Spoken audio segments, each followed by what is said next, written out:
கர்த்தராகிய இயேசு கிறிஸ்துவின் நாமத்தினாலே உங்களுக்கு வாழ்த்துக்களை அறிவிக்கிறேன். இந்த புதிய வருஷத்திலே கர்த்தர் நம்மை கொண்டு வந்திருக்கிறார். நம்முடைய வாழ்நாட்கள் கர்த்தருடைய கையிலே உண்டு என்பதை நாம் அறிந்து அவரை ஆராதிக்க கர்த்தர் நமக்கு கொடுத்த நல்ல புதிய வருஷத்துக்காக, புதிய ஜீவனுக்காக, கர்த்தர் கொடுத்த நல்ல புதிய வாழ்க்கைக்காய் கர்த்தருக்கு நன்றி செலுத்துவோம். வேதம் சொல்லுகிறது, கர்த்தராகிய ஆண்டவர் செய்வதெல்லாம் ஆச்சரியம். என் அருமையான தேவப்பிள்ளையே, இந்த நாட்களிலே கர்த்தர் கொடுக்கிற ஆசீர்வாதங்கள், இந்த வருஷத்திலே கர்த்தனுக்கு செய்திருக்கிற நன்மைகள் ஆச்சரியமாக இருக்கிறது. இன்றைக்கி நம்மோடு கூட இருந்தவர்கள் இன்றைக்கு அநேகர் இந்த உலகத்தில் இல்லை. ஆனால் இன்றைக்கு உன்னை இந்த உலகத்திலே வைத்திருப்பதே ஒரு பெரிய ஆச்சரியம்தான். உன்னை ஜீவன நாட்கள்லாம் கர்த்தர் உன்னை வைத்து உன் ஜீவனை கர்த்தர் கூட்டி கொடுத்ததே ஒரு பெரிய ஆச்சரியம்தான். ஆகவே தான் நாம் சொல்லுகிறோம், கர்த்தாவே நீ செய்வதெல்லாம் ஆச்சரியமாக இருக்கிறது. எனக்கு அன்பான தெய்வ பிள்ளைய, சங்கீதத்தின் புஸ்தகம் 118 சங்கீதம் 23வது வசனத்தை வாசிக்கும் பொழுது, அது கர்த்தராலே ஆயிற்று, அதனுடைய கண்களுக்கு ஆச்சரியமாக இருக்கிறது. இந்த வருஷத்தை நாம் தொடங்குவோம் என்று நமக்கு தெரியாத நாட்கள், அநேகர் வியாதியிலே, போராட்டத்திலே, கலக்கத்திலே வாழ்ந்த நாட்களிலே கர்த்தராகிய ஆண்டவருடைய வார்த்தை சொல்லுகிறது, இது கர்த்தரால் உண்டு பண்ணின, இது கர்த்தரால் நடந்த ஒரு காரியம். ஆகவே நம்முடைய கண்களுக்கு அது ஆச்சரியமாக இருக்கிறது. தேவனுடைய பிள்ளையே, இயேசு கிறிஸ்து எதையெல்லாம் குறித்து ஆச்சரியப்படுகிறார், எதையெல்லாம் தேவன் நமக்கு செய்தார் என்பதை குறித்து அறிந்து கொள்ள வெளிப்படுத்தும் புஸ்தகம் 15ஆம் அதிகாரம் 3வது வசனத்தை வாசிக்கும் பொழுது அவருடைய கிரியை ஆச்சரியமானது. வாசிப்போமானால் வேதம் சொல்லுகிறது, அவர்கள் தேவனுடைய ஊழியக்காரனாகிய மோசேயின் பாட்டையும் ஆட்டுக்குட்டியாருடைய பாட்டையும் பாடி, சர்வ வல்லமுள்ள தேவனாகிய கர்த்தாவே, தேவரீருடைய கிரியையை மகத்துவம் ஆச்சரியமானவைகள் என்று சொன்னான்.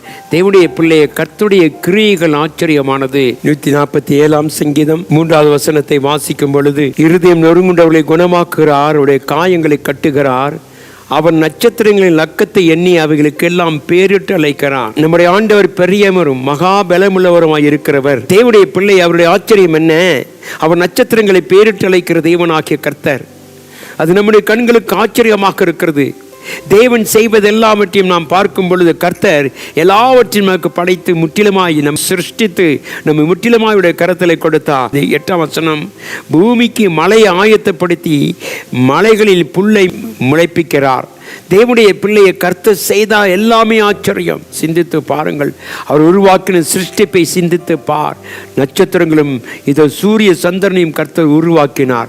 ஆகவே தான் கர்த்தர் செய்வதெல்லாம் ஆச்சரியம் என்று சொல்லி வாசிக்கிறோம். கர்த்தருடைய கிரியைகளை அவர் ஆச்சரியமாக இருக்கிறார். எனக்கு அன்பான தேவ பிள்ளை, இந்த கால வேளையிலே நாம் வாழ்ந்து கொண்டிருக்கிற உலகத்திலே தேவன் சிருஷ்டிப்பை நாம் நினைக்கும் பொழுது அவர் செய்த நன்மைகள் ஏராளமாக இருக்கிறது. இந்த சிருஷ்டிப்பில் அவர் செய்ததை குறித்து வாசிக்கொள்ள ஆச்சரியமாக இருக்கிறது. சிந்தித்து பாருங்கள். மேகத்தை உருவாக்கி, மலையை உருவாக்கி, அவர் தேவனுடைய பிள்ளைகளுக்கு தேவையான ஆகாரத்தை கொடுப்பது கூட அது கர்த்தருடைய கிருபை. அது ஆச்சரியம்தான். எனக்கு அன்பான தேவ பிள்ளை, இந்த கால வேளையில கர்த்தர் செய்த நன்மைகள் நினைத்து பாருங்கள்.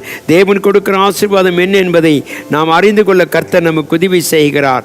ஆகவே தான் தேவனுடைய பிள்ளையை, கர்த்தருடைய நோக்கம் ஆச்சரியமானது.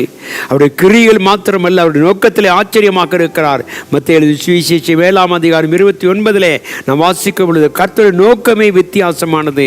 நானும் நீயும் நினைக்கிற பிரகாரமாக கர்த்தர் செய்யவில்லை. அவருடைய திட்டத்தின்படி, அவர் ஆலோசனையின்படி, அவர் கிரியைகள் சமர்ப்பிக்கிறபடினாலே அவர் இந்த உலகத்தில் ஆச்சரியமான காரியங்களை செய்திருக்கிறார். சிந்தித்து பாருங்கள். தேவனுடைய பிள்ளையே, தேவனுடைய வசனத்தை அதிகாரத்தோடு பிரசங்கித்தார் என்று வாசிக்கிறோம். இயேசு கிறிஸ்து இந்த உலகத்தில் இருந்த பொழுது அவர் பிரசங்கித்த காரியம் அனைத்துமே ஆச்சரியமாக இருந்தது.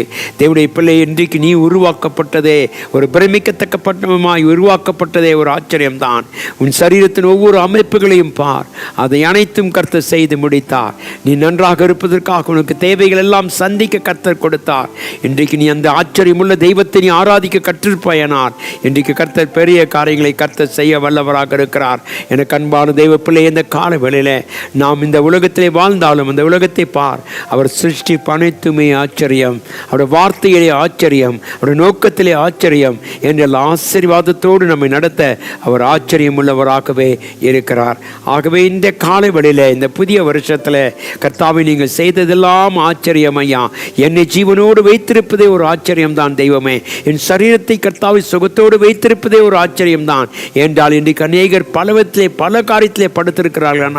நீரோ எங்களை ஜீவனோடு வைத்ததுக்காக உமக்கு நன்றி என்று சொல்லுவோம். தேவன் தாமே நம்மை ஆசீர்வதித்து மகிமைப்படுத்தி நம்மை பாதுகாத்துக் கொள்வராக. கண்களை மூடி ஜெபிப்போம்.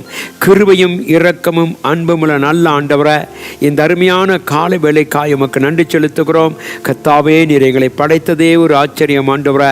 கர்த்தாவே, நீ சிருஷ்டித்த சகல சிருஷ்டிப்புகளும் ஆண்டவரே உம்முடைய வல்லமையின் கிரியைகள் வெளிப்படுத்துகிறது. கர்த்தாவே, நீர் கிரியை செய்து கொண்டிருக்கிறதுக்காய் ஸ்தோத்திரம் ஆண்டவரே. கர்த்தாவே அப்பா, இந்த காலை வேளையிலே நீர் உருவாக்கிற சகல சிருஷ்டிப்புகளும், நீர் கிரியை செய்கிற சகல சிருஷ்டிப்புகளும் எங்கள் வாழ்க்கையில் மேன்மையாக இருக்க உதவி செய்கிறதுக்காய் ஸ்தோத்திரம்.